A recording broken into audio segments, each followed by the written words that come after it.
So I'll talk a little bit about urban villages. So urban villages, kind of a unique name, are what was a major strategy of our general plan that was approved in 2011.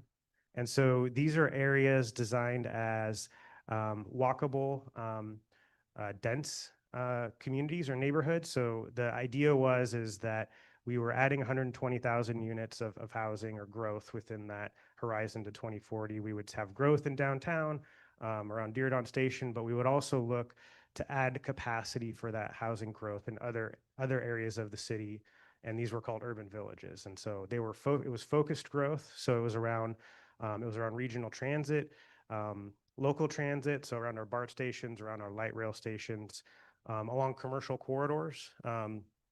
So these would be areas, imagine Winchester Boulevard, Bascom Avenue, those areas where you have commercial corridors, where you have existing commercial.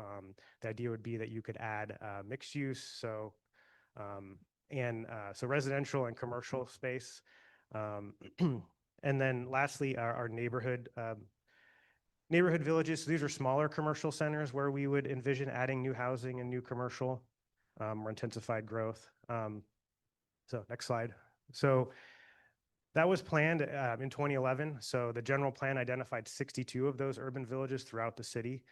Since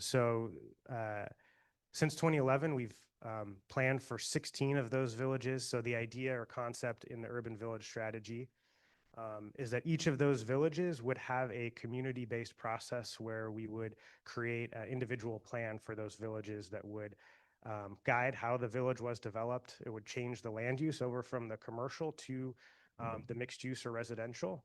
And it would also be an opportunity to engage that local neighborhood to see what is important in that area, look at what open space might be required or necessary, look at transportation and circulation in that area to see what improvements could be made.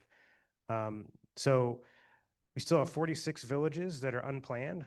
And so as a part of this process, our task is trying to think of ways in which we can speed up the process to get through those 46. So some of the proposals that we're thinking through in this, both to try to speed up, but also to continue to engage the community in those areas where those villages are planned for.